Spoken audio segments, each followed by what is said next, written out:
सर्वप्रथम सभी साथियों को नमस्कार।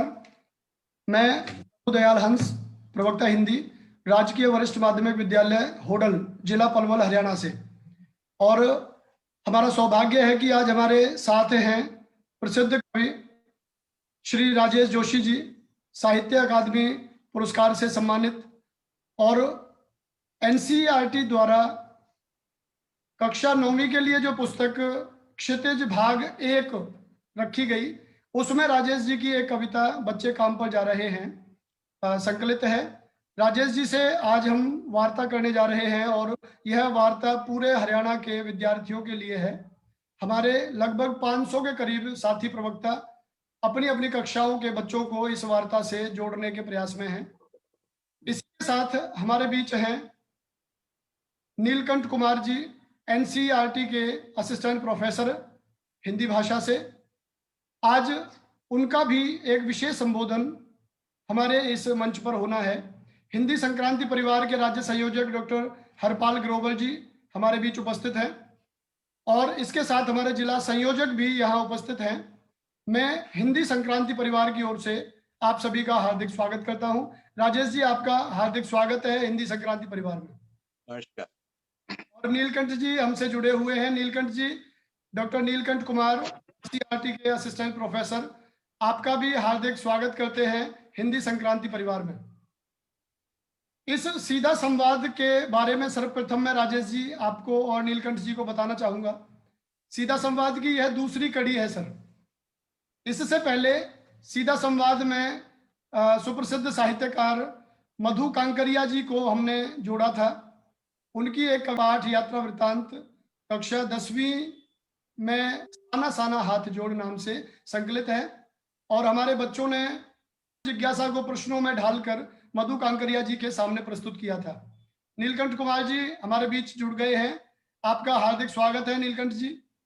राजेश जी, जैसा मैं बता रहा था आपको कि दूसरी कड़ी में ये हमारा सौभाग्य है कि हम आपसे जुड़ पाए और आपका हार्दिक आभार व्यक्त करते हैं हिंदी संक्रांति की ओर से कि आपने अपने कीमती समय में से हमें समय दिया। हमारे बच्चे बड़े इच्छुक रहते हैं सर, उनका मन रहता है, हम भी जब बच्चे थे तब हमारा भी मन रहता था कि जिन लेखकों को, जिन कवियों को हम पढ़ रहे हैं, उनके जीवन के बारे में हम जानें, उनसे रूबरू होने का यदि हमें अवसर मिलता है तो वह अवसर हम प्राप्त करें।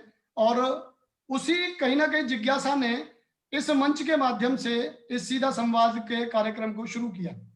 डॉक्टर हरपाल जी से मैं आग्रह करूंगा कि वे मंच का संक्षिप्त परिचय दें और हमारे साथ जो जिला संयोजक जुड़े हुए हैं उनके बारे में भी डॉक्टर हरपाल जी हमें बताएं। बहुत बहुत आभार प्रभुदयाल जी।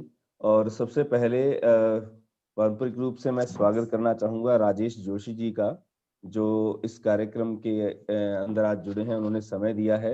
और इसके साथ साथ डॉक्टर नीलकंठ कुमार जी एनसीईआरटी से हमारे बीच में उपस्थित हैं, जिनसे हम बात करेंगे।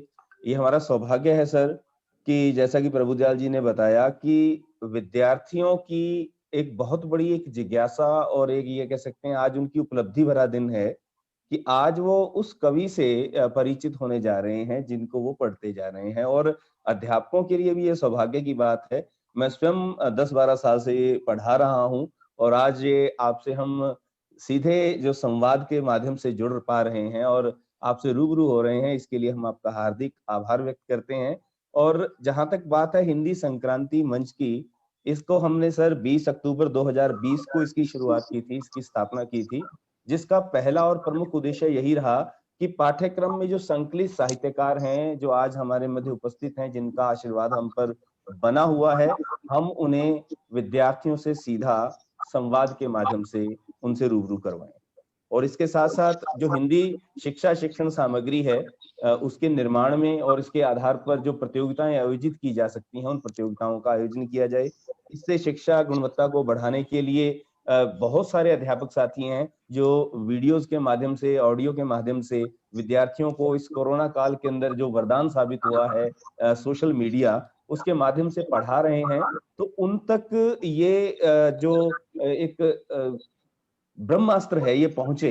और इसके साथ साथ जो अभ्यास परीक्षाएं, बोर्ड परीक्षाओं में उनको सहायता प्रदान कर सकती हैं, उनको बिना डर के परीक्षा में बैठने के लिए और अधिक से अधिक अंक प्राप्त करने के लिए इस प्रकार से उनको मानसिक रूप से तैयार किया जाए जिससे वो परीक्षाओं में सफल हो सके। और इसके लिए हमारा प्रयास निरंतर जारी है।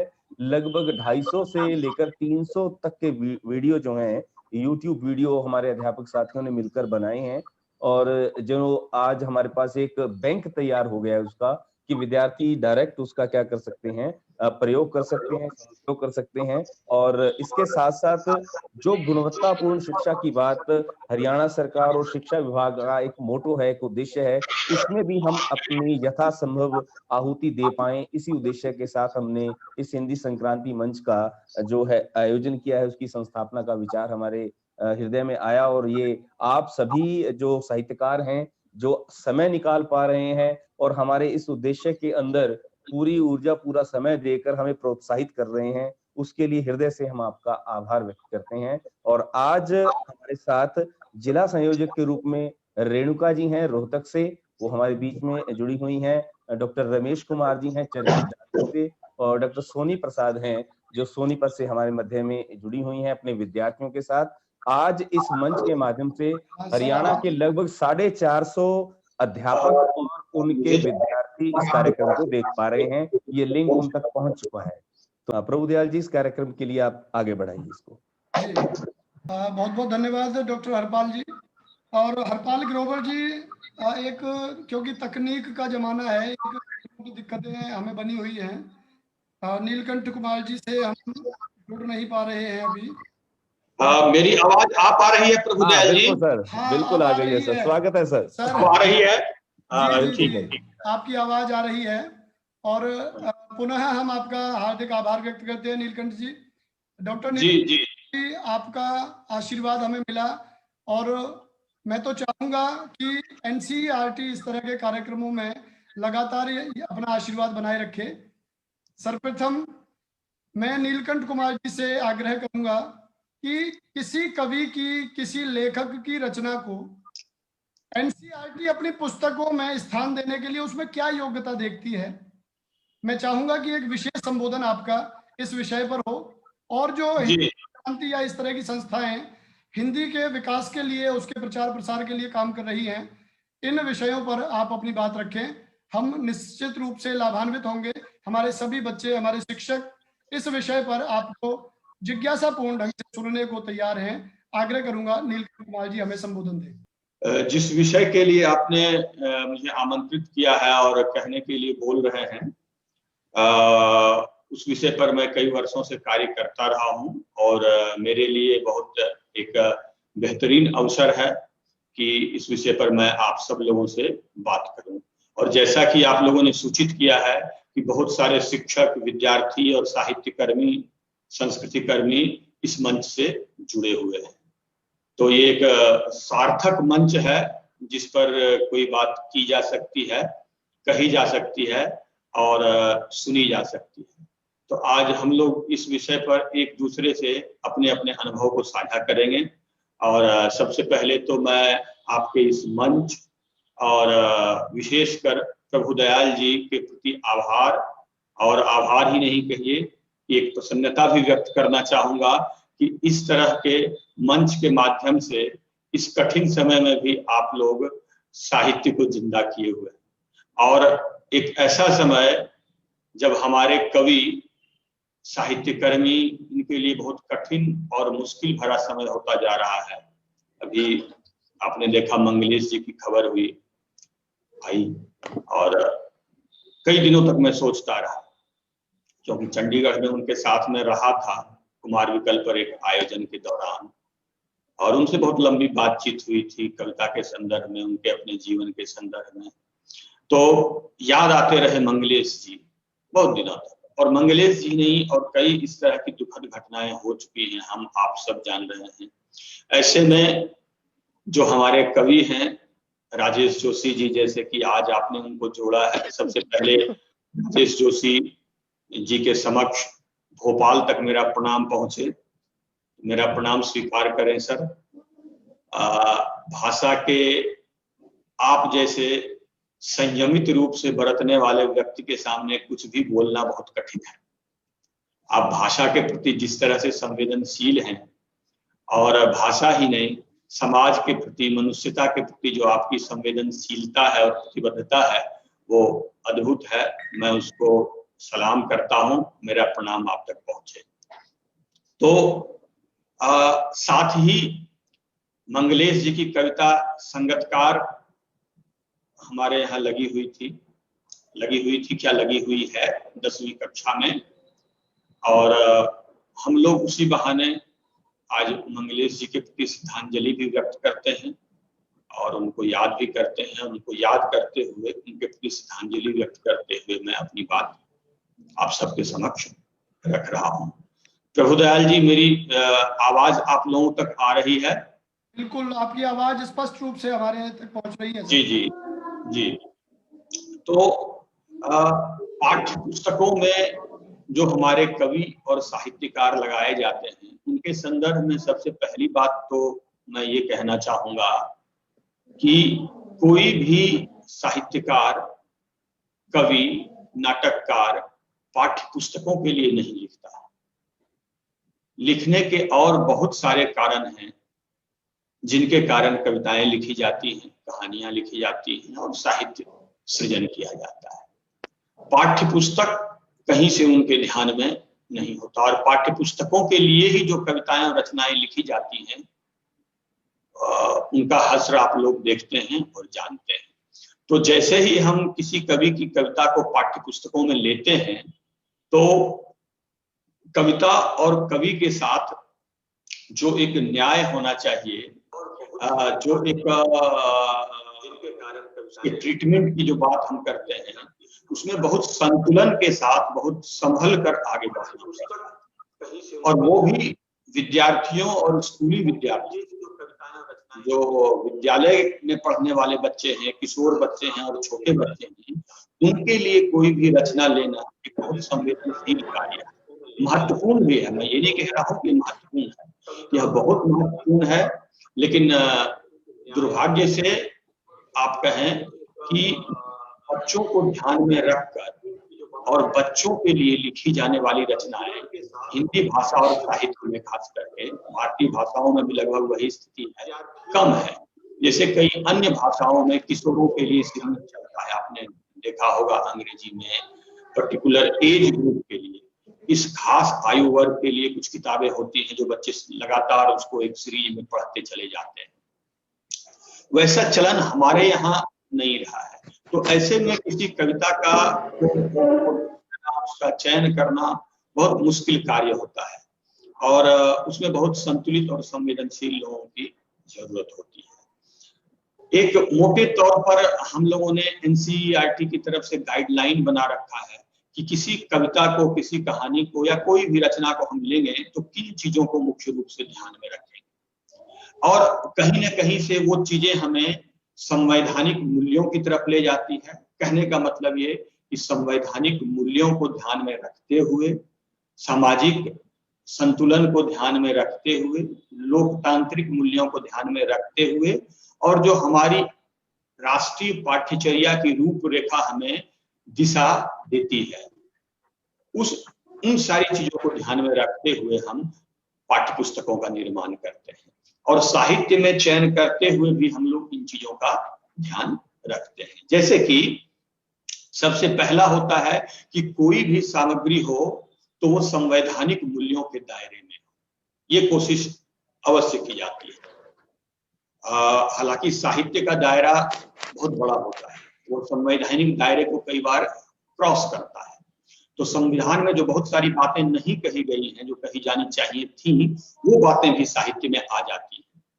तो हम लोग जब लेते हैं तो उन चीजों को ध्यान में रखते हैं और ट्रीटमेंट करते हुए भी इन चीजों को ध्यान में रखते हैं, जैसे कि अभ्यास कार्य और चीजों को आगे बढ़ाते हुए। तो उसमें सबसे पहले हमारा ध्यान होता है कि सामग्री एज एप्रोप्रिएट हो, जैसे उसकी भाषा, उसकी सामग्री 12 वर्ष के बच्चों के हिसाब से, ऐसा ना हो कि वो बहुत ऊपर हो और बच्चे का स्तर बहुत नीचे। दूसरी बात, चूंकि ये किताब एनसीईआरटी की किताबें जो बनती हैं वो पूरे देश के लिए बनती हैं, तो इस तरह से हम लोग सोचते हैं कि भाषाई जो प्रतिनिधित्व है वो अधिक से अधिक हो, मतलब बहुभाषिकता की अवधारणा को हम ध्यान में रखते हैं मल्टीलिंगुअल मल्टीकल्चरल कंट्री के लिए कोशिश करते हैं कि अधिक से अधिक रिप्रेजेंटेशन हो जाए। और जब स्टेट की किताबें बनती है प्रभुदयाल जी, तो आप लोग ये जरूर ध्यान में रखते होंगे कि स्टेट की सामग्री अधिक से अधिक। झारखंड के लिए किताबें बन रही थी, मैं वहां गया था, तो हमने कोशिश की कि झारखंड के जो लोग हैं, झारखंड में जो रोल मॉडल हैं, आप उनको लीजिए, वहां के परिवेश, वहां के भूगोल, वहां की संस्कृति, खान पान से जुड़ी हुई चीजों को ज्यादा से ज्यादा रिप्रेजेंटेशन दिया जाए। तो वो बातें दूसरे ध्यान में हम रखते हैं कि भाषाई सांस्कृतिक रूप से और भौगोलिक रूप से भी सारी भाषाओं का प्रतिनिधि हो अगर पूरे देश के लिए किताबें बन रही हैं। संवैधानिक मूल्यों का मतलब कि एक स्वस्थ नागरिक, आप कोई भी क्यों पढ़ाते हैं, किसी भी विषय को, किसी विद्यार्थी को क्यों पढ़ाते हैं? हम चाहते हैं कि वो आत्मनिर्भर बने, और आत्मनिर्भर बनने के साथ साथ देश और समाज के लिए उपयोगी नागरिक भी बने, जो देश बनाने में, जो समाज के निर्माण में एक सार्थक योगदान दे। तो ऐसे मूल्यों को ध्यान में भी हम रखते हैं जब टेक्स्ट का चयन किया जाता है। जैसे कि आपको मैं बताऊं कि हमारे बच्चों को, आज के बच्चों को जेंडर सेंसिटिव होना चाहिए। तो टेक्स्ट लेते हुए हम लोग कोशिश करते हैं कि दोनों जेंडर का रिप्रेजेंटेशन हो, और पाठ का ट्रीटमेंट और पाठ का सिलेक्शन ऐसा हो कि बच्चे जेंडर सेंसिटिव बने। उन पर बात करते हुए, पाठ पढ़ते हुए, उस पर चर्चा करते हुए वो धीरे धीरे जेंडर सेंसिटिव हो, ताकि समाज में उसी रूप में वो एक स्वस्थ मानसिकता वाले नागरिक के रूप में सामने आए। आकर्षक हो सामग्री, इसको तो ध्यान में रखते हैं। कविता ऐसी हो कि बच्चों को अच्छा लगे। अच्छा लगे मतलब कई बार रिदम से बच्चों को कविताएं अच्छी लगती हैं, गीत गाना सुनना वो पसंद करते हैं, लय इस तरह का हो कि उनको मजा आए। भाषा, कविता तो भाषा के एक अलग फ्लेवर के लिए भी जानी जाती है। भाषा के कई फ्लेवर हैं, उनमें से हर फ्लेवर को पकड़ने की कोशिश, नाटक में अलग तरह की भाषा होती है, कहानी में अलग तरह की भाषा आप देखते हैं, कविता में एक भाषा का अलग रूप है। अब उनके सुनने, बोलने, पढ़ने, लिखने, सारे कौशलों को पुष्ट करने के लिए इनका कैसे उपयोग किया जाए, ये भी चयन करते हुए सोचा जाता है कि इस सामग्री को लेंगे तो हम किस कौशल पर, किन किन चीजों पर काम कर सकते हैं। और अंत में मुझे लगता है 10 मिनट के करीब आपने मुझे समय दिया है, तो वो समय होने वाला है, तो एक दो बात कहकर मैं अपनी बात खत्म करूंगा। देखिए, विद्यालय में जब बच्चे पढ़ते हैं तो पढ़ते हुए विज्ञान की कक्षा में, गणित की कक्षा में एकदम मैकेनिकल ढंग से, वो यांत्रिक ढंग से आगे बढ़ते हैं, और उन चीजों को, फार्मूला, सूत्र, तो वहां पर जो एक जिज्ञासा को आगे जाने के लिए, कल्पना को बढ़ने के लिए, रचनात्मकता का पोषण करने के लिए जो चीजें चाहिए, वो इन कक्षाओं में नहीं बन पाता है। साहित्य की कक्षा, जब आप कविता पढ़ाते हैं, कहानी पढ़ाते हैं, तो वहां ये पर्याप्त अवसर होता है कि विद्यार्थियों की जिज्ञासा, कल्पना और उनकी रचनात्मकता का पोषण। तो पाठों का चयन करते हुए साहित्य अपने आप में रचनात्मक है, और जिज्ञासा और कल्पना हम अभ्यास कार्य के माध्यम से और पाठ के माध्यम से भी, आप जब कहानी सुनाते हैं तो बच्चे पूरी उस दुनिया में चले जाते हैं।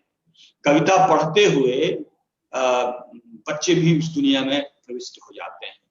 तो जो एक खास तरह की रचनात्मकता हम अपने विद्यार्थियों में चाहते हैं कि वो सिर्फ यांत्रिक ना बने, संवेदनशील बने, मानवीय बने, जिज्ञासा, कल्पना, रचनात्मकता, ये दुनिया उस उम्र में ये चीजें आकर्षित करती हैं, तो उसको पोषण मिले, और एक हर तरह से स्वस्थ, सुदृढ़ इंसान बने, नागरिक बने, जो अपने लिए भी काम आए और देश और समाज के लिए भी काम आए। तो इन मोटे तौर पर अभी मैं बहुत संक्षेप में आप लोगों से बात कर पाया, कभी विस्तार से मौका मिलेगा तो और बात करेंगे। तो संक्षेप में प्रभुदयाल जी ये बातें हैं जो किसी भी पाठ का चयन करने के संदर्भ में ध्यान रखते हैं। और अब मैं चाहूंगा कि मैं आप लोगों को ये आगे के कार्यक्रम को आगे बढ़ाने के लिए आपको सौंपूं। जी प्रभुदयाल जी। मेरी डॉक्टर नीलकंठ कुमार जी, आपका हार्दिक धन्यवाद। एक ऐसी प्रक्रिया के बारे में आपने बताया जिसके बारे में हमें या हमारे शिक्षकों को पता नहीं होता। यहाँ जी मुझे तो लगता है कि बहुत बार रचनाकार को भी नहीं पता होता कि उसकी रचना को किन किन आधारों पर एनसीईआरटी ने चुना होगा। और आज राजेश जी यहाँ जुड़े हुए हैं तो मुझे लगता है कि जी उन्हें जी भी ये जानकर अच्छा लगा होगा कि किसी एक रचना को किन किन संदर्भों में देखा जाता है और उसके बाद भविष्य के लिए कि वो बच्चों को भविष्य में किस तरह का लाभ देगी, इन चीजों को ध्यान में रखते हुए रचना को पुस्तकों में संकलित किया जाता है। तो पुनः मैं आभार डॉक्टर नीलकंठ कुमार जी का। राजेश जी जी सीधे आपसे जुड़ते हैं। हाँ। काफी देर से आप हम सभी को सुन रहे हैं, अब हम आपको सुनना चाहते हैं और शुरुआत सर होगी बच्चे काम पर जा रहे हैं। मैं चाहूंगा हमारे बच्चों को, हमारे साथी शिक्षकों को वह रचना आपके मुखार सुनने का अवसर मिले और उसके बाद हम वार्ता को आगे बढ़ाएंगे। जी सर। तो मैं ये कविता सुनाता हूँ। जी स्वागत है सर। जी शीर्षक है बच्चे काम पर जा रहे हैं। जी। कोहरे से ढकी सड़क पर बच्चे काम पर जा रहे हैं सुबह। कोहरे से ढकी सड़क पर बच्चे काम पर जा रहे हैं सुबह सुबह। बच्चे काम पर जा रहे हैं। हमारे समय की सबसे भयानक पंक्ति है ये। बच्चे काम पर जा रहे हैं, हमारे समय की सबसे भयानक पंक्ति है ये। भयानक है, इसे विवरण की तरह लिखा जाना चाहिए। इसे सवाल की तरह। काम पर क्यों जा रहे हैं बच्चे? क्या अंतरिक्ष में गिर गई हैं सारी गेंदें? क्या दीमकों ने खा लिया है सारी रंग बिरंगी किताबों को? क्या काले पहाड़ के नीचे दब गए हैं सारे खिलौने? क्या किसी भूकंप में ढह गई हैं सारे मदरसों की इमारतें? क्या सारे मैदान, सारे बागीचे और घरों के आंगन खत्म हो गए हैं एकाएक? तो फिर बचा ही क्या है इस दुनिया में? तो फिर बचा ही क्या है इस दुनिया में?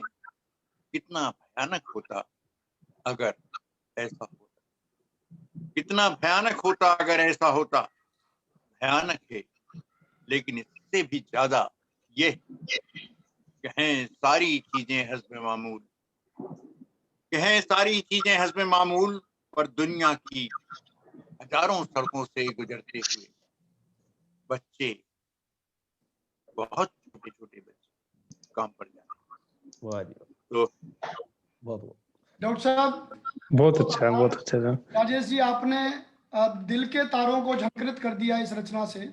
और निसंदेह इस रचना में जो आक्रोश है, हमारे भविष्य के प्रति चिंता उसमें व्यक्त की गई है। हमें ये लगता है कि यदि बच्चे काम पर जा रहे हैं तो निसंदेह हमारा भविष्य बहुत सुखद दिशा में नहीं है। हमें बहुत जल्दी ही ऐसे संकटों का सामना करना पड़ेगा जिससे किसी राष्ट्र का उभरना बहुत मुश्किल हो जाएगा। राजेश जी, एक प्रश्न मैं यहाँ लेता हूँ। खुशबू कुमारी है, कक्षा 9वीं से, राजकीय कन्या वरिष्ठ माध्यमिक विद्यालय होडल से। और ये बच्ची जानना चाहती है कि आपका लेखन के प्रति झुकाव कैसे हुआ, जो काव्य लेखन के प्रति। वैसे तो पंत जी कहते हैं वियोगी होगा पहला कवि, आह से उपजा होगा गान, निकल कर आंखों से चुपचाप वही होगी सरता अनजान। तो बच्ची का प्रश्न है कि आप काव्य लेखन की ओर कहीं कोई ऐसा घटना, कहीं किसी तरह का कोई ऐसा प्रसंग यदि आपके जीवन में आया है तो बच्ची उसको जानना चाहती है। जी। वास्तविकता तो ये है कि मैं थोड़ा थोड़ा सा बचपन से ही कविता लिखता था। जी। मेरे पिता लेखक थे। उन्होंने बहुत थोड़ी सी कविताएं लिखी, बाकी उन्होंने निबंध लिखे। तो एक थोड़ा सा रुझान मेरा था, हालांकि मैं तो विज्ञान का विद्यार्थी रहा, पर थोड़ा रुझान क्योंकि पारिवारिक रूप से था, क्योंकि घर में बहुत सारी किताबें और बहुत सारी पत्रिकाएं आती थी। तो बचपन से एक रुझान था। हालांकि मेरा रुझान दो तरफ था, एक तरफ चित्रकला की तरफ और एक तरफ कविता की तरफ। जी तो मैं कुछ कुछ कविताएं बचपन से लिखता था, जो आगे चलकर ये हुआ कि उसका जैसा होता है कि मैं चित्रकला की तरफ नहीं जा पाया। हालांकि मैं बायोलॉजी का स्टूडेंट था और मेरी ड्राइंग बहुत अच्छी थी, तो पर मैं क्योंकि साइंस के ही विद्यार्थी में बना रहा, तो जी कविता की तरफ मेरा रुझान बढ़ता गया। और फिर लगभग 70-72 के आसपास कुछ उस समय के जो बहुत ही प्रसिद्ध कवि थे, वेणुगोपाल, अशोक आत्रेय और दूसरे कवि लोग, उनसे त्रिलोचन शास्त्री जो बहुत बड़े कवि थे, उनके संपर्क में आया और मेरा कविता की तरफ रुझान बढ़ता गया। अब विज्ञान के विद्यार्थी होने के बाद भी आप चित्रकला से जुड़े रहे, काव्य से जुड़े रहे। अपने आप में ये कई बार मुझे तो विरोधाभासी सा लगता है। विज्ञान के विद्यार्थियों को आमतौर पे कलाओं से थोड़ा दूर ही समझा जाता है। चित्रकला में भी यदि हमें अब तो आप हालांकि अपने अध्ययन कक्ष में हैं, यदि कोई चित्र भी यदि आपके आसपास है तो चाहेंगे, अच्छा लगेगा हमारे बच्चों को। यहाँ तो खैर नहीं है, पर हाँ, वास्तव में ये होता है कि बायोलॉजी के जो स्टूडेंट्स होते हैं, यानी मैं बायोलॉजी का स्टूडेंट रहा, एमएससी मैंने जूलॉजी से किया था। बायोलॉजी के स्टूडेंट्स को बहुत ड्राइंग बनाना पड़ता है, मतलब बहुत ज्यादा ड्राइंग वर्क करना पड़ता है। तो एक तो ये भी था, और मैं बचपन में मेरे पिता के एक मित्र मिस्टर सुशील पाल, जो यहाँ पे फाइन आर्ट्स के हेड ऑफ द डिपार्टमेंट थे गर्ल्स कॉलेज में, जी सर, और वो बड़े आर्टिस्ट, तो वो हमारे घर आते जाते। तो उनने बहुत बचपन में मुझसे, यानी मैं 10वीं क्लास में था तब, उनने कहा कि तुम जे आर्ट का इंटर कर लो, वो सर्टिफिकेट एग्जाम होते थे जी। तो मैंने 10वीं क्लास में जे आर्ट का इंटरमीडिएट वाला एग्जाम पास किया था। और क्योंकि वही हम लोगों को ड्राइंग में सिखाते थे, और फिर बाद में तो बायोलॉजी की वजह से काफी ड्राइंग और भी ज्यादा ड्राइंग से सबका पड़ा। ड्राइंग से तो सबका पड़ता ही है, बायोलॉजी का स्टूडेंट होगा तो ड्राइंग से नहीं बच सकता। जी जी जी। अच्छा, एक चीज मैं ये जानना चाहूंगा सर, कि जैसे आपको अपने पिता से लेखन के संस्कार मिले, क्या यह परंपरा आगे भी बनी हुई है? बच्चों में से भी कोई लेखन कार्य कर रहा है? मेरी एक ही बेटी है, और वो यहाँ बम्बई में आईआईटी में इंडस्ट्रियल डिजाइनिंग में है, तो वो थोड़ा ड्राइंग की साइड से चली गई है लेखन की तरफ नहीं है, पर उसकी ड्राइंग बहुत अच्छी है, और इंडस्ट्रियल डिजाइनिंग में है, तो यानी डिजाइनिंग में ड्राइंग तो हो नहीं पड़ता है। जी जी जी। तो मतलब वो कहने का ये है कि कला से तो जुड़ाव है कम से कम। हाँ है, कला से है। अच्छा, आपकी 2 पंक्तियों के बीच काव्य संग्रह को सर साहित्य अकादमी ने पुरस्कृत किया। किसी भी रचनाकार के लिए इस तरह के पुरस्कार निसंदेह एक ऊर्जा का संचार भी करते हैं। आपको क्या लगता है कि पुरस्कार मिलने के बाद आपके काव्य लेखन में कुछ और सुधार आया? आपको ये लगा कि कुछ ज्यादा जिम्मेदारी से हमें लिखा जाना है? कि साहित्य अकादमी पुरस्कार के बाद आपको क्या बदलाव महसूस हुआ? साहित्य अकादमी पुरस्कार कुछ चीजों, यानी ये तो ठीक है कि साहित्य अकादमी पुरस्कार मिलता है तो एक तरह की अतिरिक्त जिम्मेदारी आप पे आ जाती है, और फिर आपसे अपेक्षाएं ज्यादा बढ़ जाती हैं, आपकी स्वतंत्रता थोड़ी कम हो जाती है। तो अक्सर पुरस्कार एक तरह से ये नुकसान भी करते हैं, यानी मतलब एक तरह का कि वो आपकी कीर्ति को थोड़ा बढ़ाते हैं, पर आपकी स्वतंत्रता को थोड़ा सा छीन लेते हैं। तो दोनों बातें एक साथ होती हैं। तो साहित्य अकादमी एक बड़ा पुरस्कार है, और वो मिला तो एकदम एक सबसे बड़ा फर्क यह आया कि मैं लगभग उस समय 57 ईयर्स का था, 57 साल का था जी। पर बहुत दिन तक मुझे, यानी उस समय तक लोग मुझे युवा कवि कहते थे जी। और जैसे ही पुरस्कार मिला लोगों ने वरिष्ठ कवि कहना शुरू कर दिया। बदलाव आ गया। मेरी सबसे ज्यादा दिक्कत ये हुई कि मैं एक दिन में वरिष्ठ हो गया, युवा से वरिष्ठ हो गया। जी। एक बड़ा संकट हुआ मेरे साथ कि इसके मैं साथ एक ही ही- दिन में मेरी उम्र बढ़ गई है। वरिष्ठ होने के साथ ही सर, जो जिम्मेदारियों का आप जिक्र कर रहे थे, ये भी होता है कि फिर कार्यक्रम बहुत सारे होने लगे होंगे, उससे पहले जो होता है कार्यक्रम बहुत। जी सक्रियता बढ़ गई निश्चित ही। होगी, परिवार को हाँ, समय देना। जी वो तो होता ही है कि एकदम आप बहुत सारे कार्यक्रम बढ़ने लगते हैं, आपसे बहुत अपेक्षाएं बढ़ने लगती हैं कि अब आप कुछ और ऐसा काम करें, सब स्थितियां बनती हैं। जी जी जी। ये राजेश पुरस्कार जी, हमेशा कोई बहुत सुखद ही चीज नहीं होती, मतलब कभी कभी वो तकलीफ भी देता है। हाँ, पुरस्कार बहुत, मुझे लगता है सर कि हमारी सीमाएं भी तय कर देता है। हमारे साथी आपकी रचनाओं को लेकर भी, और विशेषकर तो जो ये बच्चे काम पर जा रहे हैं, ये रचना एक आक्रोश की ओर संकेत करती है। अभी मैं कैलाश सत्यार्थी जी को आज के अखबार में पढ़ रहा था। उन्होंने लिखा है, किसी भी आपदा, संकट या मानवता के विरुद्ध अपराध की सबसे बड़ी कीमत बच्चों को चुकानी पड़ती है। कोविड-19 के जिस दौर में जब हम एक पीढ़ी की शिक्षा, आजादी और समग्र हित जोखिम में पड़े हों, तब बच्चों को अपनी प्राथमिकता में शामिल करने के लिए इससे बेहतर समय। सर का प्रश्न ये था कि जिस प्रकार जिस भी संकट के दौर से कोई सदी या कोई वर्ष गुजरता है, तो उसकी सबसे बड़ी कीमत बच्चों को चुकानी पड़ती है। आपका इसके बारे में क्या विचार है? ये सही है, और ये कविता वस्तुतः एक तरह के आक्रोश में ही नहीं, एक तरह के क्षोभ में भी लिखी गई। क्षोभ हुआ कि आखिरकार हम जिस देश में रहते हैं, हमारा जो सबसे, यानी बच्चे जो हमारे, जो कि भविष्य है हमारा, या किसी भी देश का वो भविष्य होते हैं, उन बच्चों के प्रति जो हमारा व्यवहार है, वो अभी तक भी उतना मानवीय और सही नहीं हो पाया है, जैसा कि किसी भी एक अच्छे सभ्य राष्ट्र में होना चाहिए। जी तो ये तो सच है कि एक सबसे बड़ा, यानी जो कर्ज भुगतना होता है वो बच्चों को होता है, चाहे वो महामारी में हो, चाहे एक अव्यवस्था में। जैसे हम उन राष्ट्रों में हैं, उन देशों में हैं जिनमें बाल श्रम सबसे ज्यादा, यानी बाल मजदूर, और हम यानी अपने बच्चों को वो सामान्य सुविधाएं, यानी शिक्षा की सामान्य सुविधा हो, चाहे चिकित्सा की सामान्य सुविधा हो, चाहे बचपन उनका हो, वो सामान्य सुविधाएं भी नहीं दे पाए।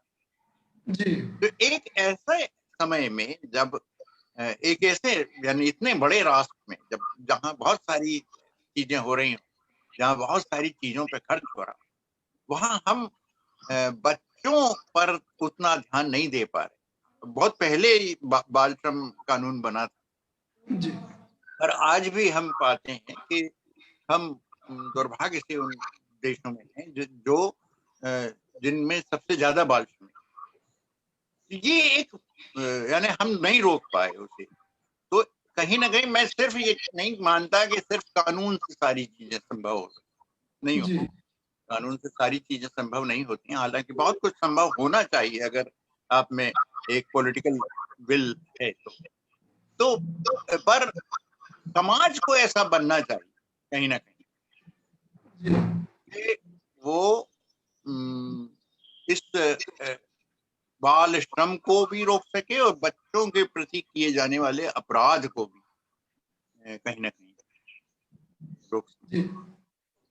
राजेश जी, इससे जुड़ा हुआ एक प्रश्न हमारे पास आया है, और मोहित है हमारा एक विद्यार्थी, राजकीय वरिष्ठ माध्यमिक विद्यालय गोहाना से है, सोनीपत से, जिला सोनीपत है हरियाणा में।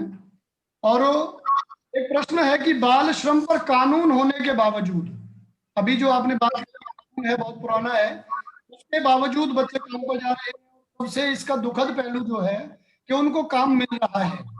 अभी जो आपने बात रखी, समाज को इस पर ध्यान देना पड़ेगा। आपके दृष्टिकोण से इस विसंगति को क्या किसी तरीके से दूर किया जा सकता है? किया जा सकता है। एक्चुअली सबसे बड़ी प्रॉब्लम ये है कि जो लोग थोड़े लालच में होते हैं, बच्चों यानी बाल श्रम जो है वो सबसे सस्ता श्रम जी पूरे हमारे मुल्क में सबसे सस्ता श्रम वही है। इसीलिए सबसे ज्यादा जो दिक्कत आ रही है बाल श्रमिकों को कम करने में यानी बाल श्रम को रोकने में, वो ये है कि जो लोग हैं, जो व्यापारी हैं, व्यवसायी हैं, उनका लालच कम नहीं हो। वो बाल श्रमिक के रूप में सबसे सस्ता श्रम लेके अपना काम यानी ज्यादा से ज्यादा लाभ कमाना चाहते हैं। ये सबसे बड़ी समस्या हमारे सामने आ रही। तो बाल श्रम को रोकने के लिए पूरे एक सामाजिक आंदोलन की आवश्यकता मुझे लगता है कि होगी, जिसमें हम एक ऐसा सामाजिक आंदोलन पैदा कर सकते हैं। जैसे कुछ पहले शिक्षा के अभियान बहुत बड़े बड़े स्तर पर चलाए गए, तो शिक्षा के अभियान के साथ साथ ही एक ऐसा सामाजिक सोच का आंदोलन होना चाहिए जो बाल श्रम के प्रति इस लालच को रोक, लोगों को के इस लालच को रोक सके और बाल श्रमिक रखने के जो मानसिकता है उसको कहीं ना कहीं बदल सके। ये बहुत आवश्यक है। हालांकि ये ठीक है कि गरीब परिवार हैं बहुत सारे और उनको बाल श्रम से कहीं ना कहीं सहायता मिल जाती है, पर ये उन्हें समझाना पड़ेगा कि अगर आप आज बच्चे को श्रम में लगा देंगे तो आप इसको के भविष्य को समाप्त कर, जबकि ये बड़ा होके ज्यादा यानी ज्यादा बड़ा काम कर सकने में संभव कर सके जी, इससे ज्यादा बड़े काम हो सकते हैं। हाँ, यदि उसकी पढ़ाई को सुचारू रखा जा सकता है तो वो बड़ा आदमी बनेगा, कोई बड़ी सोच रखेगा, समाज का ज्यादा भला करेगा। जी नहीं, समाज का ही नहीं, आपके परिवार का भी ज्यादा बड़ा यानी मतलब कल वो ज्यादा अच्छे जॉब में जाएगा तो आपकी आर्थिक स्थिति भी ज्यादा अच्छी हो। आज आप उसको खर्च कर देंगे, यानी अगर आप अपने आपकी जेब में अठन्नी ही है और उसी आज ही खर्च कर देंगे तो फिर कल तो वो रुपया नहीं बनेगा। जी जी जी, बिल्कुल आपने सही बात कही राजेश जी। हम भी देखते हैं ये जो बैंक्वेट हॉल होते हैं ना सर शादियों के लिए, जो इनमें आमतौर पे मैं देखता हूँ, आपने भी सभी ने महसूस किया होगा, एक तो बड़ा मजदूर लेने की बजाय, कामगार लेने की बजाय वो क्या करते हैं, छोटे छोटे बच्चों को ले लेते हैं।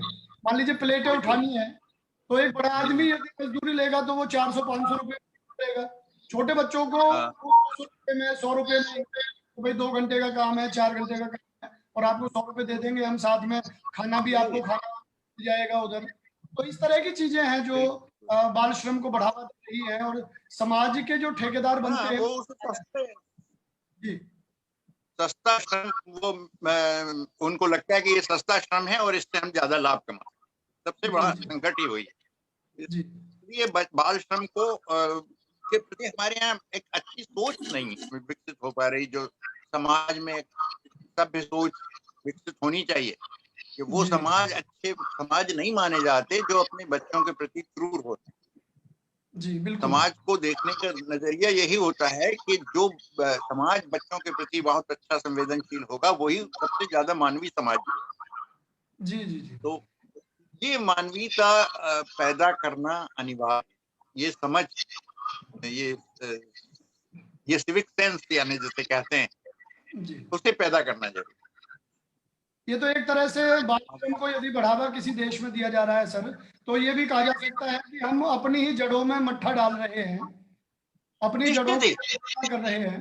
जी निश्चित ही, मैं तो ये मानता हूँ कि बाल श्रम जो है वो बहुत सारी समस्याओं से जुड़ा है। जैसे अगर ये बाल श्रम नहीं होता तो जनसंख्या के सवाल को भी हमने इतनी दूर तक यानी कुछ दूर तक हल किया होता, इतनी दूर तक नहीं फैलता वो, क्योंकि बहुत सारे गरीब परिवारों में लगता है कि ज्यादा बच्चे होंगे तो वो ज्यादा काम करेंगे तो ज्यादा पैसा आ जाएगा, या जैसे भीख मांगने वाले सोचते हैं कि 4 बच्चे होंगे तो चारों भीख मांगेंगे। तो ये जो एक सोच, उससे जनसंख्या का भी एक बड़ा रिश्ता जुड़ा हुआ है, यानी जनसंख्या के बढ़ने का रिश्ता भी गरीबी से जुड़ा हुआ है और बाल श्रम से जुड़ा हुआ।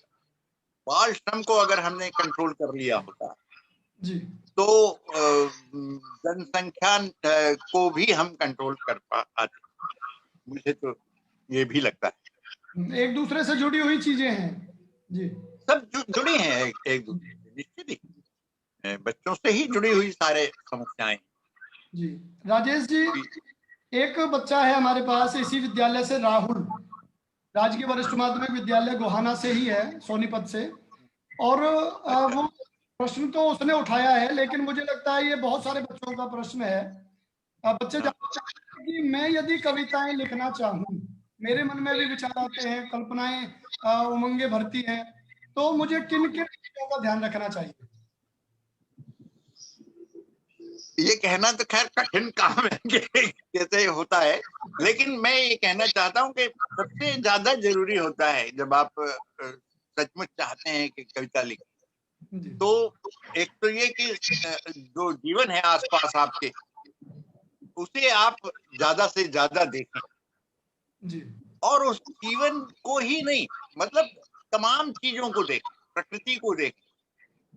आप जानने की कोशिश करें कि जो आपके आसपास जो पेड़ हैं, मान लीजिए, तो वो कौन कौन से पेड़ हैं, उनके नाम क्या हैं, उन पे आने वाली चिड़ियों को आप पहचानने की कोशिश करें और उनको जानने की कोशिश करें। आप हिंदुस्तान में सालिम अली जैसे महान पक्षी विशेषज्ञ हुए हैं, जी तो ये जानने की कोशिश करें, पक्षियों के नाम जानने की कोशिश करें, पेड़ों के नाम जानने की कोशिश करें, आसपास की नदियों और तालाबों को जानने की कोशिश करें, पहाड़ों को जानने की कोशिश करें। यहाँ तक कि जब आप जिस समय में हैं, उस समय कौन सी हवा चल रही, वो पछुआ हवा है या पूरबिया है, ये भी जानने की कोशिश। तो जितनी आपकी, यानी जितने आप इंद्रिक, आपकी जो इंद्रियां हैं वो जितनी ज्यादा सक्रिय होंगी, उतने ही आप कविता की तरफ, यानी आपके तंत्र जो है वो एक तरह से ढंकृत होगा और उतना ही आप कविता की तरफ बढ़ेंगे। जब आप ये प्रकृति के आसपास के जीवन को जान लेंगे, तो उसके अलावा मानवीय जीवन को भी आप जानने की कोशिश करें कि वो कैसा है, और कैसा ही है नहीं, वो ऐसा है तो क्यों ऐसा है, ये भी जानने की कोशिश। जी तो मुझे लगता है कि कविता तो एक ऐसी पाठशाला है जिसमें जीवन भर आपको छात्र बने रहना होता है, जीवन भर आपको सीखते रहना होता है। जी इसी से जुड़ा हुआ एक प्रश्न और आया है सर। ये प्रश्न है मनीष, राजकीय वरिष्ठ माध्यमिक विद्यालय होडल, जिला पलवल से। ये छात्र जानना चाहता है सर कि जैसे आप हमारे प्रिय कवि रहे हैं, बच्चे ने कविता पढ़ी है, उसके मन में आपके प्रति आदर है, सम्मान है, आपकी भावनाओं की वो कद्र कर रहा है, और वो जानना चाहता है सर, जैसे आप हमारे प्रिय कवि हैं, क्या आपका भी कोई प्रिय कवि है? आप किस कवि को देते हैं? कवि तो बहुत सारे प्रिय होते हैं, क्योंकि आप एक लंबा लंबा दौर निकाल रहे हैं। जैसे निराला मेरे बहुत ही प्रिय कवि हैं, जी निराला मुझे बहुत प्रिय हैं। जी सर।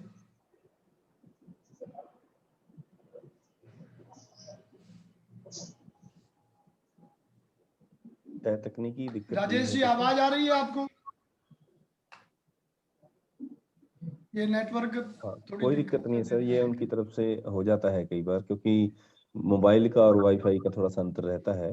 जी हाँ, भले ही व्यवधान हमें अच्छा ना लग रहा हो, लेकिन हमें इसका सामना करना पड़ेगा, इसको झेलना पड़ेगा।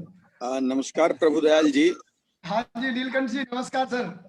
हाँ, ये तो चलता रहेगा देखिए, और उस भी में भी वो तालाब के किनारे है ना भोपाल में, जी तो तालाब के आसपास जो है थोड़ा बहुत व्यवधान तो रहेगा नेटवर्क का, वहाँ पहाड़ आ गए हैं। ये संकट तो खैर रह गई। तो जी त्रिलोचन शास्त्री भोपाल में काफी दिन रहे, जी तो त्रिलोचन जी हम लोगों के बहुत प्रिय कवि थे। जी और भोपाल एक ऐसा सेंटर रहा है, भोपाल संस्कृति का ऐसा सेंटर रहा है हिंदी बेल्ट में, जहाँ लगभग हिंदी भाषा के सभी बड़े लेखक आते जाते रहे। तो जी इतने 40 साल से ज्यादा हो गए लिखते हुए, तो इसमें बहुत सारे कवि प्रिय होते हैं। और न केवल देश, राजेश सर, ये मैं नीलकंठ जो बोल आपको रहा प्रिय हूँ, पर होते हैं। मैं नीलकंठ बोल रहा हूँ उपनिष्ठ एनसीईआरटी से सर। डॉक्टर साहब, नेटवर्क की थोड़ी प्रॉब्लम आ रही है राजेश जी को। हाँ हाँ हाँ, तो कोई नहीं, वो जब वापस आ जाएंगे, बीच बीच में आ जा रहा है, जी तो जी एक सवाल मेरा भी सर तक पहुंचाइएगा, या मुझे जी अवसर दीजिएगा कि मैं उनसे जरूर जी, जरूर। जी जी और मैं तो ये भी जानना चाह रहा था उनसे कि भोपाल में ऐसा साहित्यिक माहौल बना कैसे? अच्छा जी क्या बात है भोपाल में? हाँ आ गए क्या हैं, कारण है राजेश जी आ भोपाल गए हैं। जी? राजेश जी, डॉक्टर नीलकंठ कुमार जी भी विशेष रूप से आपसे कोई प्रश्न पूछना चाह रहे हैं। हाँ, जरूर नीलकंठ जी, जरूर। आप अपना प्रश्न रखिए। सर, नीलकंठ एनसीईआरटी से बोल रहा हूँ। हाँ सर। मैं तो ये भोपाल के बारे में जानना चाह रहा था कि भोपाल में सर इतना जबरदस्त साहित्यिक समागम और माहौल ये बना कैसे? इस इसके बनने में बहुत सारे लोग सक्रिय थे। अशोक जी के आने से पहले, यानी अशोक वाजपेयी के आने से पहले यहाँ पे शरद जोशी थे, और मुक्तिबोध के साथियों में से एक कवि थे जीवनलाल वर्मा विद्रोही, जो थे, और थोड़ा थोड़ा उन लोगों ने बनाना शुरू किया था। फिर अशोक वाजपेयी आ गए और वो शासन में थे, तो एक संस्कृति विभाग जैसा बना, और उनने काफी सारी सक्रियताओं को बढ़ाया। बहुत सारे संस्थाएं यहाँ पे जो पहले नहीं थी वो बनी, बाद में भारत भवन बना। तो ऐसे बहुत सारे कल्चरल सेंटर धीरे धीरे डेवलप हुए अशोक वाजपेयी के जमाने में, और इस तरह एक सेंटर जैसा बन जाता है कि वो शायद वो दिन थे जब यूपी के यानी उत्तर प्रदेश के सेंटर टूट रहे थे, यानी इलाहाबाद और बनारस का जो वर्चस्व था वो शायद खत्म हो रहा था। तो एक नया सेंटर के रूप में, एक नए केंद्र के रूप में भोपाल भोपाल अभी तो बड़ा एक जी, और जी। चीज मैं जानना चाह रहा था हाँ। कि बाल श्रम पर आप बहुत से भी बात कर रहे थे। नीलकंठ जी, आवाज कट गई।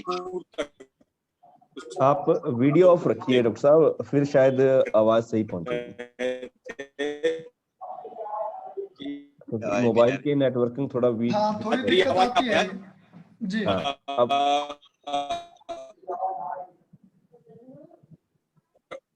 मेरी आवाज अभी आपकी आवाज स्पष्ट नहीं हो पा रही है डॉक्टर साहब।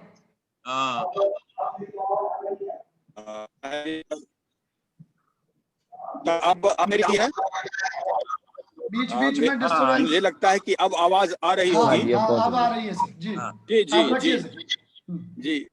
मैं बाल श्रम के संदर्भ में सर से एक बात जानना चाह रहा था कि बाल श्रम का एक रूप तो वो है जो बच्चे काम पर जा रहे हैं, उस कविता में सर ने लिखा है, और आजकल और कई साल से ये देखा जा रहा है विद्यालयी व्यवस्था में ही, सरकारी रूप से आप कह लें उसको, कि बच्चे सवेरे उठते हैं और किसी तरह खाए बगैर खाए किसी भी तरह भागम भागी में सवेरे सवेरे विद्यालय चले जाते हैं। पूरे दिन विद्यालय में वो पढ़ते लिखते हैं जो हालत करिकुलम और उसका है, वापस आते हैं तो उनको होमवर्क मिल जाता है, उस होमवर्क को करते हैं, और रात तक इस पूरी प्रक्रिया में खेलने का समय शायद ही उन्हें कभी मिलता है, या उनके अपने इंटरटेनमेंट का। पूरा वो शिक्षा के कामकाज में ही लगे रहते हैं। मतलब एक तरह से वो असामाजिक भी होते जा रहे हैं, और उनके अपने मन का वो कोई काम भी नहीं कर रहे हैं। पूरा वो पढ़ने पढ़ाने, कोचिंग और कैरियर बनाने की प्रक्रिया में ही उनका जीवन चले जा रहा है। तो क्या ये सर बाल श्रम का रूप नहीं है, ये जो हम बच्चों के साथ कर रहे हैं? नीलकंठ जी, राजेश जी को भी नेटवर्क प्रॉब्लम आई है। आ गए हैं सब दोबारा। आपका प्रश्न हाँ। तो हाँ राजेश जी, आपको नीलकंठ जी का प्रश्न पहुंचा क्या? नहीं पहुंचा, नहीं पहुंचा। बीच में वो डिस्कनेक्ट हो गया।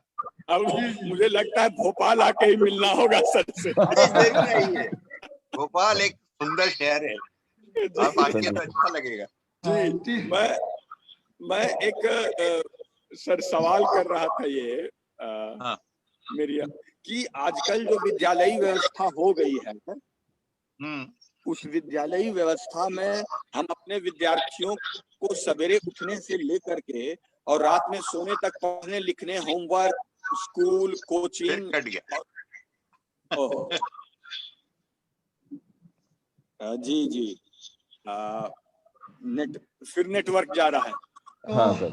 नीलकंठ जी, मुझे लग रहा है कि हम दोनों किसी दिन कार्यक्रम बनाते हैं भोपाल का, तो जी जी, व्यक्तिगत आप प्रभु दयाल, अगर आप मेरी बात सुन रहे हैं तो राजेश सर तक ये बात पहुंचा दें। हाँ ये जी। जो हम आजकल विद्यार्थियों के कैरियर बनाने के नाम पर कर रहे हैं, सवेरे उठने से लेके 2 बजे तक ऑनलाइन क्लास या स्कूल, और उसके बाद भी होमवर्क और सारे काम, और कैरियर बनाने के लिए कोचिंग, प्राइवेट कोचिंग, तो ये क्या बाल श्रम नहीं है?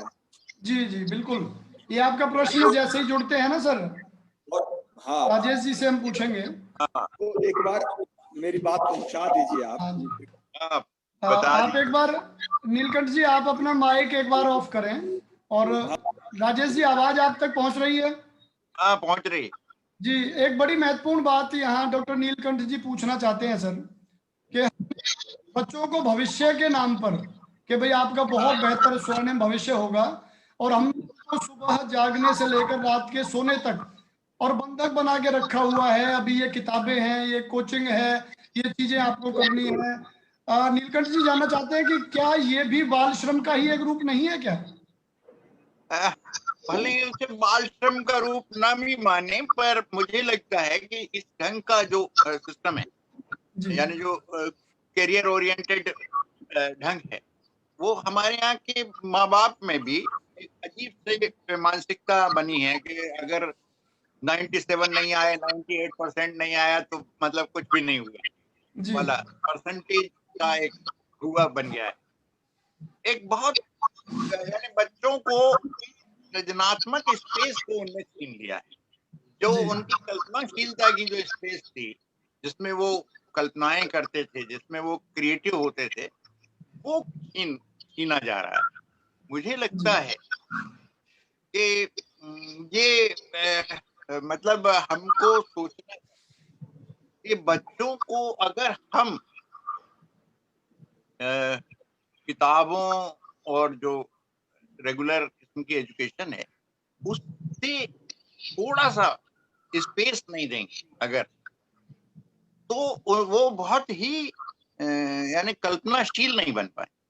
उनकी कल्पनाशीलता जो है बोथरी हो जाएगी, और कल्पनाशीलता जब बोथरी होती है तो शिक्षा में नए स्फुरण नहीं होते, यानी उसमें कोई नया काम करने की प्रेरणा नहीं जागृत होती। वो एक तरह का मैकेनिकल काम तो कर लेगा इसलिए कि उसने शिक्षा प्राप्त कर ली, पर जैसे एक आदमी किसी लैब का असिस्टेंट बन जाए या वो काम करने लग जाए, वो काम तो कर लेगा लेकिन वो साइंटिस्ट नहीं बन पाए।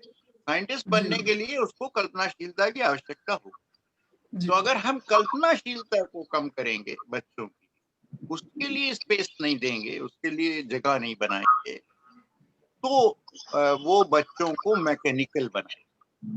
और बच्चों को अगर हम मैकेनिकल बनाएंगे तो हमारा जो भविष्य है वो भले ही इंडस्ट्रीज खड़ी कर ले सरकारी मदद, लेकिन वो नए आविष्कार करने वाले लोग नहीं पैदा करेंगे, नहीं बन पाएंगे। जी, इसलिए नए आविष्कार के लिए एक कल्पनाशीलता की आवश्यकता होती है, तो वो स्पेस हमें बच्चों को देना है। जी जी। जो आपने जो अभी ये बात कही थी सर कि बच्चे लिखने से पहले अपने चारों ओर देखें, सामाजिक परिवेश को देखें, तो उनको नए विचार आएंगे, जागृत होगी और वही चीज उनको भविष्य में भी लाभ देगी। वो एक रचनात्मक व्यक्ति बनेंगे, क्रिएटिव व्यक्ति बनेंगे। यदि हम उनकी क्रिएटिव बनना ही भावनाओं को, चाहिए। उनकी कल्पनाओं को दबा देते हैं तो फिर निस्संदेह हम उन्हें रोबोट, एक बहुत बेहतर रोबोट जरूर बना दें, लेकिन सही ढंग से हाँ। मानव नहीं बना पाएंगे। वो मानव नहीं बना पाएंगे, नए आविष्कारक नहीं बनाएंगे, यानी नए सर्जक नहीं बनाएंगे। जी जी और जी, बिल्कुल। सर्जना खत्म हो जाना किसी भी देश के लिए सबसे भयानक बात होगी कि सर्जनात्मकता खत्म हो जाए किसी भी जी देश जी, की, कल्पनाशीलता खत्म हो जाए उसमें, बिल्कुल। तो ये एक भयानक संकट का संकेत है। उसको हमें बचाना चाहिए। उसके लिए कल्पनाशील बनने के लिए स्पेस देना जरूरी है बच्चों को। जी, इतना दबाव उन पे देना ठीक नहीं है। उनके बिल्कुल अपने नहीं। उनके बचपन को बचाए रखने की आवश्यकता है। हाँ, जी। निश्चित। हाँ। राजेश जी, क्योंकि काफी समय से हम लोग रहे हैं और मुझे लगता है कि बच्चों को ध्यान में रखते हुए इस वार्ता को थोड़ा सा मैं विराम दूंगा आपसे निवेदन के साथ कि हम सभी हाँ, आपकी अपनी पसंद की कोई कविता, हम चाहते हैं कि आप अपने पसंद की आपको लगे कि हाँ ये कविता मुझे यहाँ रखनी चाहिए, मैं आग्रह करूंगा कि ये कविता आपके द्वारा हमारे बीच में प्रस्तुत, हमें बड़ा अच्छा लगेगा सर। एक तो मैं इस जो बच्चे काम पर जा रहे हैं कि एक कहना चाहिए कि एक जुड़वा कविता है, जी तो उस कविता को मैं यहाँ सुनाना चाहता हूँ। जी, और स्वागत है सर। इसका शीर्षक है बच्चों की चित्रकला प्रतियोगिता, जो कि बहुत जी सभी ने देखी होंगी और बहुत बचपन में सबने उसमें हिस्सा भी लिया होगा। जी, तो स्वागत है सर। ये कविता मैं आपको सुनाता हूँ जी और बच्चों को भी इससे मजा आएगा शायद। उन्होंने बनाए बहुत नीले आसमान, उन्होंने बनाए बहुत नीले आसमान, फिर सूरज, चांद और सितारों को अलग अलग जगह रखा। बहुत बढ़िया। पेड़ इतने हरे बनाए उन्होंने, पेड़ इतने हरे बनाए उन्होंने जितना हरा उन्हें होना चाहिए, या जितने हरे वो रहे होंगे कभी हमारी धरती पर। फिर पहाड़ों, नदियों और झरनों को उन्होंने अलग अलग जगह रखा। उन्होंने मकान, सड़कें और पुल भी बनाए। उन्होंने मकान, सड़कें और पुल भी बनाए जिन्हें ईश्वर ने भी नहीं बनाया था कभी। फिर उन्होंने बनाई बसें, स्कूटर और कारें।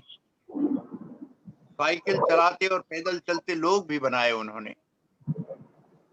चीजों को बनाते चले जाने के उत्साह में इतना ज्यादा भर गया चित्र, चीजों को बनाते चले जाने के उत्साह में इतना ज्यादा भर गया चित्र कि गेंद को रखने की कोई जगह ही नहीं बची चित्र। ओहो, क्या बात।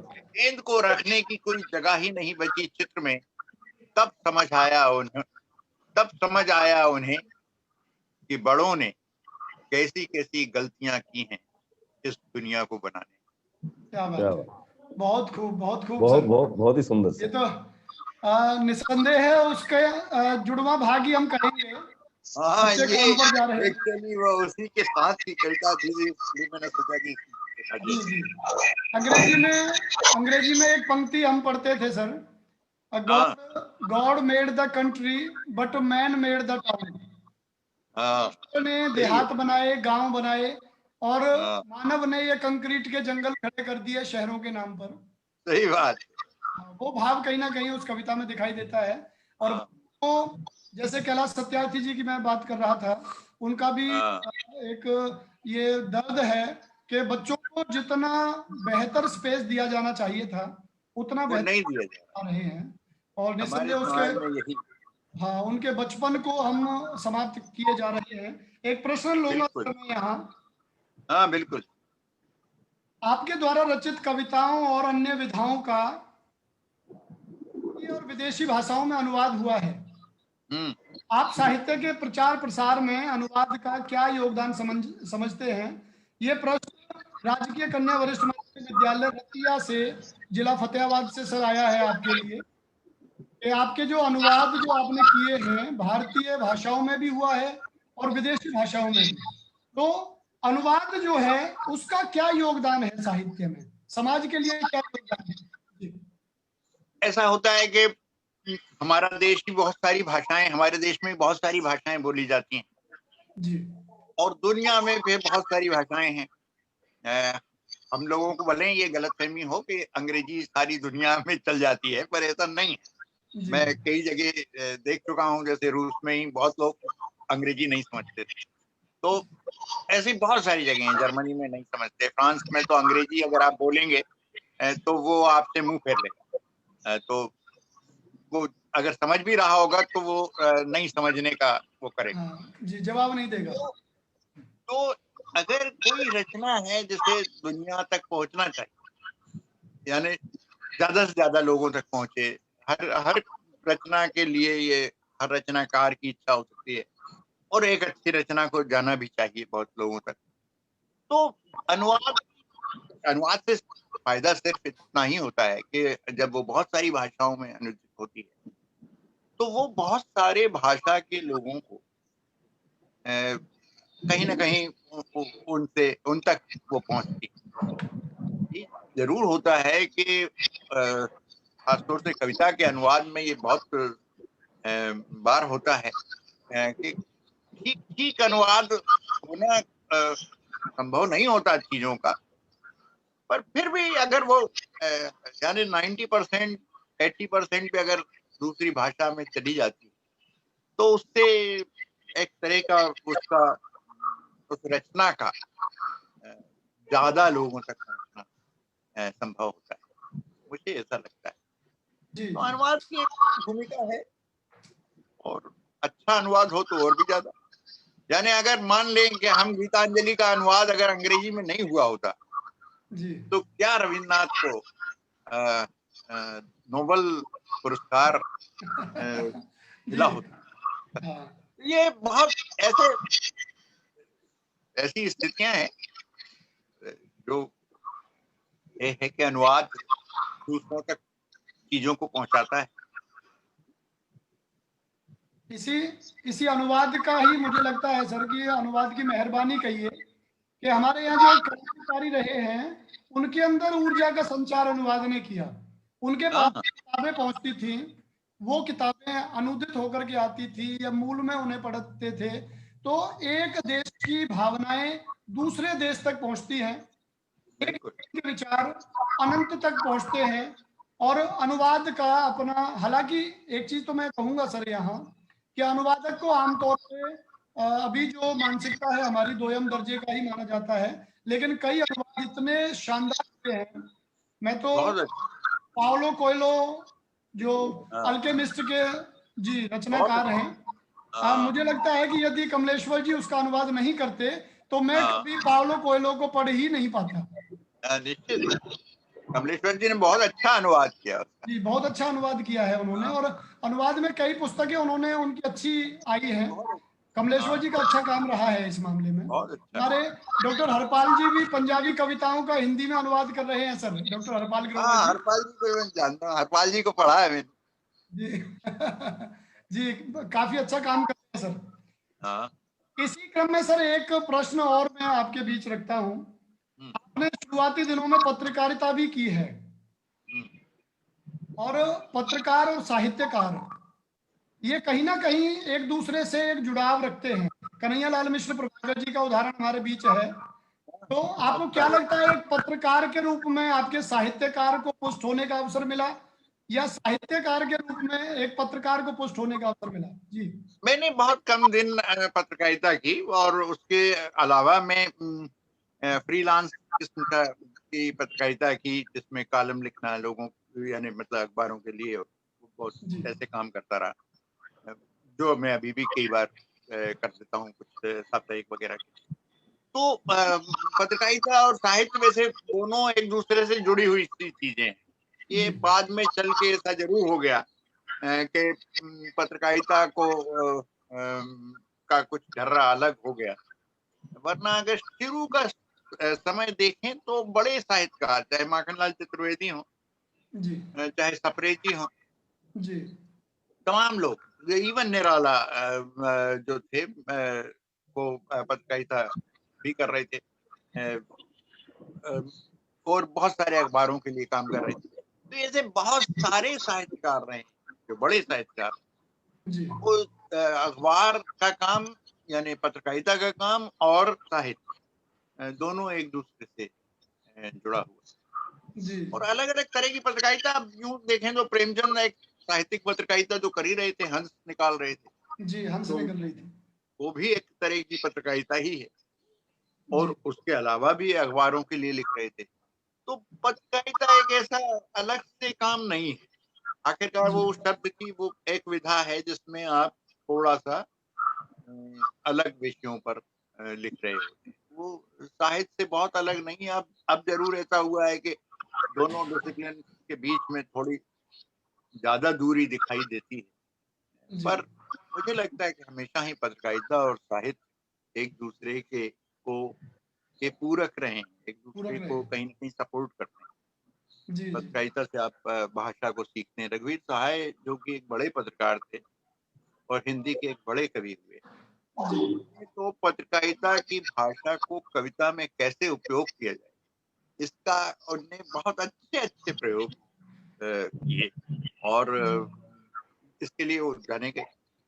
तो पत्रकारिता और जो जुड़े हुए रघुवीर साहब तो हमारे अभी के, यानी अभी तक थे हमारे बीच में, रघुवीर साहब थे, सर्वेश्वर दयाल सक्सेना थे, ये सब पत्रकारिता से जुड़े हुए, दिनमान से जुड़े हुए थे। जी और वो रघुवीर साहब तो अंग्रेजी की पत्रकारिता से भी जुड़े। बिल्कुल सर। तो ये कहा जा सकता है कि पत्रकार के रूप में साहित्यकार को पुष्ट होने का अवसर मिलता है, कई जगह जाने का अवसर मिलता है, और धीरे धीरे मतलब लोगों से मिलना मिलाना। कई अनुभव आपको पत्रकारिता से मिलते हैं, आपका संसार बड़ा होता है, इसलिए कि पत्रकारिता में बहुत सारी सूचनाएं, बहुत सारी जानकारियां आपके पास आती हैं, तो जी एक संसार जो आपका है वो थोड़ा विस्तृत होता है। तो पत्रकारिता एक तरह से लेखक के लिए लाभ भी जी जी देती जी है। राजेश जी, अभी आप स्वतंत्र लेखन कार्य कर रहे हैं, और मुझे लग रहा है अभी कहीं और तो कोई काम नहीं है, आप तो पूरी तरह से समर्पित हैं साहित्य लेखन को। हाँ, तो बिल्कुल। जबकि हमने अब तक पढ़ा है सर, एक जिज्ञासा मेरी अपनी है कि सरस्वती और लक्ष्मी जी का बैर माना जाता है। हाँ, पहले ये कहा जाता था कि साहित्यकार तो निराला और प्रेमचंद की तरह भाई दर दर की ठोकरें खाने के लिए मजबूर होता है। आज के समय में आप क्या समझते हैं, क्या स्वतंत्र लेखन हमें आजीविका प्रदान करता है? एक्चुअली हिंदी में ये बहुत बड़ा संकट रहा है कि हिंदी में स्वतंत्र लेखन के लिए बहुत कम गुंजाइश जी रही। कुछ लोगों ने किया, जैसे शरद जोशी थे, परसाई, हरिशंकर परसाई थे जी जिनने स्वतंत्र लेखन किया, या अमृतलाल नागर जैसे लोगों ने किया, यशपाल जी ने किया, ऐसे कुछ लोगों ने किया। या तो वो पहले से जिनके पास कुछ अपनी जमीन थी, यानी अपना आर्थिक आधार था, उन जी लोगों ने पत्रकारिता, उन लोगों ने एक तरह का लेखन किया। पर परसाई, हरिशंकर परसाई या शरद जोशी उस तरह की स्थिति में नहीं थे, वो तो मिडिल क्लास स्थिति में थे, जिन्हें रोज इसके लिए मेहनत करना होती। शरद जोशी कहते ही थे कि मैं तो रोज कुआं खोदता हूँ और रोज पानी पीता हूँ। तो ये इन लोगों ने बहुत श्रम किया, और उससे बहुत ज्यादा उन पे दबाव भी आए। ये हम लोग देखते थे, क्योंकि हम लोगों ने प्रत्यक्ष शरद जी को हम लोगों ने प्रत्यक्ष देखा है, रोज मिलना जुलना होता था भोपाल में उनसे, जी या परसाई जी को भी हम लोगों ने प्रत्यक्ष देखा है। तो मुझे लगता है कि हिंदी में कम से कम अभी वो इसकी कम है जिसमें फ्रीलांस लेखक हो सकता है, तो लेखन यानी लेखन के आधार पे आपकी जीविका भी चल सकती है। ऐसी स्थिति मुझे तो बहुत अभी तो कम से कम हिंदी में नहीं लगती। तो अभी आप स्वतंत्र लेखन करते हुए मुझे लग रहा है कि हम पूरी तरह खुश हैं, कहीं आजीविका का दबाव नहीं है या तो? मैं तो अब स्वतंत्र लेखन यानी रिटायरमेंट हो गया, इसलिए स्वतंत्र लेखन है, नहीं तो मैं तो बैंक में काम करता रहा बरसों। और बैंक के जॉब से जब रिटायर हुआ, वीआरएस आया तो मैंने वीआरएस ले लिया 5 साल पहले, इसलिए कि मैंने सोचा कि अब बस बहुत हो गया, नौकरी बहुत हो गई। तो वहाँ वो स्वतंत्र लेखन उस तरह से नहीं है, क्योंकि उसमें आपको पेंशन भी मिलती है, तो आपको कोई बहुत ज्यादा जिम्मेदारियां नहीं है मेरे ऊपर। मेरी पत्नी जॉब कर रही थी, वो भी अब रिटायर हो गई। तो कुल मिला के हम लोगों के लिए कोई वैसा स्वतंत्र लेखन नहीं कि हमें लेखन से कोई आजीविका नहीं कमानी। स्वतंत्र लेखन तो वो कहलाता है जिसमें लेखन से आपको आजीविका कमानी। मुझे आजीविका के लिए लेखन नहीं। अब तो शौकिया कहिए या कुछ इच्छाएं हैं उनकी पूर्ति के लिए लेखन चल रहा है। उस तरह से स्वतंत्र लेखन नहीं है ये, फ्रीलांस उस तरह से नहीं है। ये सिर्फ इस आधार पे फ्रीलांस है कि मैं नौकरी नहीं कर रहा, इस आधार पे फ्रीलांस, वरना तो यानी किसी आजीविका के लिए लेखन नहीं। कार्यक्रम के अंतिम चरण में है हम, काफी समय हो गया, बीच में व्यवधान भी रहे हैं। अंतिम प्रश्न है आपसे कि हिंदी संक्रांति जिस तरह का प्रयास, जो उद्देश्य लेकर के कर रहा है कि हम आप जैसे साहित्यकारों से अपने बच्चों को रूबरू कराएं, तो क्या आपको लगता है कि ये दिशा है? ये तो बहुत ही अच्छा काम है जो हिंदी संक्रांति मंच कर रहा है। बच्चों से रूबरू होना, मुझे तो खैर मैं हमेशा से इस बात में विश्वास करता रहा हूँ कि मुझे सबसे ज्यादा मजा और सबसे अच्छा भी ये लगता है कि मैं बच्चों से बात कर सकता हूँ। प्रत्यक्ष नहीं हो पाई, पर प्रत्यक्ष हो तो और भी अच्छा होता है। पर मुझे हमेशा लगता है कि ऐसे मंच अगर होंगे जो बच्चों के साथ लेखकों से और तमाम तरह के साइंटिस्टों से और तमाम अलग अलग विषयों के लोगों से बच्चों को रूबरू करा सकेंगे, तो मुझे लगता है कि इससे बहुत लाभ होगा और इससे बच्चों में एक तरह की जो प्रेरणा जागृत होगी, उसमें जो कुछ नया करने की इच्छा जागृत होगी, वो बहुत अच्छा होगा। जैसे मुझे अच्छा लगा कि आज किसी बच्चे ने जिसने पूछा कि कविता लिखने के लिए मैं क्या करूं, ये एक जिज्ञासा है। अगर कोई बच्चा कल कविता लिखता है तो ये कितना मेरे लिए कितना सुखद है यार। एक आने वाली पीढ़ी के में एक बच्चा अगर नया क्रिएटिव पर्सन, एक नया सर्जक पैदा हो, तो ये पूरे हम सब के लिए, हमारे पूरे समाज के लिए बहुत सुखद कि ज्यादा से ज्यादा सर्जक व्यक्तित्व हम पैदा करें। तो हिंदी संक्रांति मंच के लिए मैं बहुत ही आभारी हूँ कि उसने ये अवसर जुटाया है। और ऐसा अगर आप कर सकते हैं, मधु कांकरिया जी से आपने पिछले दिनों बात की थी, जैसा आपने बताया, मुझे बहुत ही अच्छा लगा। मधु जी को मैं जानता हूँ व्यक्तिगत रूप से, बहुत ही अच्छी लेखिका है। और ऐसा अगर लोगों से आप बच्चों के सवालों से रूबरू करवा सकेंगे तो ये एक अद्भुत काम होगा। राजेश जी, असलियत में तो हमारा प्रयास, जैसा डॉक्टर हरपाल ग्रोवर जी बता रहे थे, तो परीक्षाएं भी ऑनलाइन हम करवा रहे हैं और ऑनलाइन क्लासेस की भी हम व्यवस्था कर रहे हैं। बच्चे जो विद्यार्थी पहुंच पा रहे हैं कोविड-19 के चलते, तो हम लोगों का प्रयास है, हमारे हुए हैं, लगातार हम प्रयास करते हैं कि बच्चों में हिंदी के प्रति रुचि जागृत हो, वे अपने रचनाकारों से मिल सकें, उनसे बात कर सकें, उनसे प्रश्न पूछ सकें। तो उसी क्रम में ये दूसरी कड़ी थी। मधु जी ने ही आपका नंबर हमें उपलब्ध कराया था, आपसे बात करने का अवसर मधु जी के माध्यम से हमें प्राप्त हुआ। तो आपका हार्दिक आभार व्यक्त करते हुए मैं चाहूंगा कि डॉक्टर हरपाल ग्रोवर जी एक बार हमारे सभी अतिथियों का हार्दिक धन्यवाद करें और हमारे मंच से जुड़ी हुई, हमारे हिंदी संक्रांति से जुड़ी हुई योजनाओं के बारे में भी एक बार हमारे अतिथियों को बताएं। डॉक्टर हरपाल ग्रोवर जी। बहुत बहुत धन्यवाद सर। और आज का कार्यक्रम अगर हम कहें कि सोने पे सुहागे वाली बात हुई है। सबसे पहले तो हम हार्दिक आभार व्यक्त करते हैं मधु कांकरिया जी का कि उनके माध्यम से हम राजेश जोशी जी के संपर्क में आ पाए, उनसे जुड़ पाए।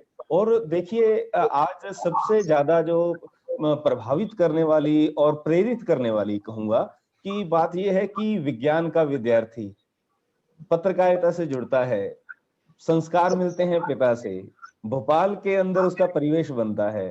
कितनी बहुआयामी प्रतिभा से आज हमारे विद्यार्थी और हमारे अध्यापक साथी रूबरू हो पाए हैं। और सबसे बड़ी प्रेरणा तो उन विद्यार्थियों के लिए है, यहाँ पे मैं विशेष रूप से इंगित करना चाहूंगा प्रभुदयाल जी आपके माध्यम से, कि न केवल कक्षा 9 के बल्कि 11वीं और 12वीं के जो विज्ञान विषय के विद्यार्थी हैं वो भी हमसे जुड़े हुए हैं, जिन्होंने 2 साल पहले राजेश जोशी जी की कविता को पढ़ा था। तो मेरे पास बहुत सारे मैसेज आए हैं कि सर आपने हमें मिलवा तो दिया, 2 साल बाद मिलवाया, लेकिन हम फिर भी आपका आभार व्यक्त करते हैं। तो मेरे विद्यालय के विद्यार्थी हैं इसमें। तो अब उनके लिए एक, क्योंकि जब वो मेरे पास अभी भी पढ़ रहे हैं, हिंदी उनके पास विषय के रूप में है, और ये कई बार उनसे चर्चा भी होती रही है कि हिंदी के अंदर हिंदी से संबंधित जो जिन्होंने हिंदी को विषय के रूप में पढ़ा हो, ऐसे बहुत कवि और साहित्यकार आपको मिलेंगे, चाहे वो शमशेर बहादुर जी की बात है, चाहे वो हरिवंश राय बच्चन जी की बात है, और आज उसी कड़ी में सर का नाम भी जुड़ा है राजेश जोशी जी का। तो अब ये उनके लिए एक फलक और खोल रहा है कि भले ही वो अगर डॉक्टर बनते हैं तो भी स्वागत है, अगर इंजीनियर बनते हैं तो भी स्वागत है, लेकिन उनके लिए कविता और साहित्य का जो द्वार है हमेशा खुला है और हमेशा खुला रहेगा। और इसके लिए हिंदी संक्रांति मंच राजेश जोशी जी का हृदय से आभार व्यक्त करता है। और दूसरा, हमारे साथ आज विशेष अतिथि के रूप में जिन्होंने विशेष संबोधन दिया, डॉक्टर नीलकंठ कुमार जी। हिंदी संक्रांति मंच ने एनसीईआरटी के द्वार पर दस्तक दी और इतना अच्छे तरीके से उन्होंने स्वागत किया, इतना प्रेरित करने वाला अपना संबोधन दिया कि आज हमारे अंदर जो ऊर्जा है वो कई गुना बढ़ गई है। मैं द्विगुणित नहीं कहूंगा, वो बहुगुणित हो गई है। और आशीर्वाद हमें मिला है राजेश जोशी जी का भी कि हम जो प्रयास कर रहे हैं वो वास्तव में सार्थक है। हमारे 4 जिलों के साथी हैं हमारे साथ, रमेश कुमार जी हैं चरखी दादरी से, सोनी प्रसाद जी हैं हमारे पास सोनीपत से, और रेणुका जी जिला संयोजक हैं रोहतक से। ये अपने पूरे जिले के बच्चों के साथ हमसे जुड़ी हैं और इनका भी बहुत बहुत आभार व्यक्त करते हैं। और इन्हीं शब्दों के साथ हिंदी संक्रांति मंच जो प्रयास करने में आगे कोशिश कर रहा है, जो भी उनका लक्ष्य निर्धारित किया हुआ है हिंदी संक्रांति मंच में, उनमें जो भी अगला नाम अगले साहित्यकार से हम आशीर्वाद प्राप्त करेंगे, हमारे बच्चे प्रेरित होंगे, हमारे अध्यापक प्रेरित होंगे।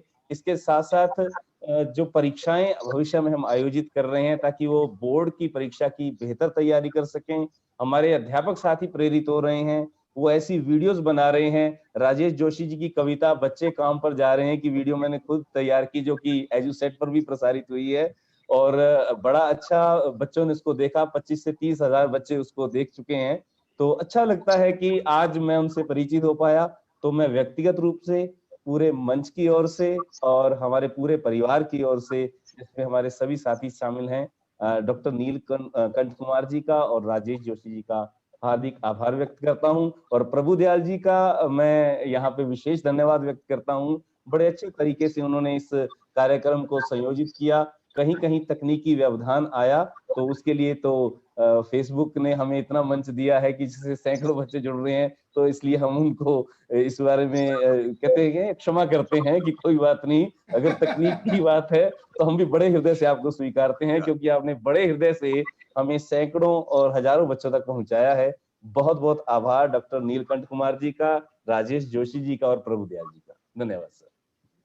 डॉक्टर साहब, आपने बहुत अच्छे से अपनी बात रखी और मैं भी अपने दोनों अतिथियों राजेश जोशी जी का और नीलकंठ जी का धन्यवाद करते हुए अपने उन सभी बच्चों का भी आभार व्यक्त करूंगा जिनके लिए हमने ये सारा कार्यक्रम रखा। और यदि वही हमसे नहीं जुड़े होते तो इस कार्यक्रम का मुझे लगता है कि कोई विशेष महत्व नहीं रहता। हम आपस में तो कभी भी बातें कर सकते हैं, लेकिन उद्देश्य था बच्चों तक पहुंचना, और वो बच्चे अपने शिक्षकों के माध्यम से आपसे, हमसे, हमारे अतिथियों से जुड़े रहे। ये एक बड़ी आभार व्यक्त करने वाली बात है। उन्होंने निसंदेह अपना समय हमें दिया।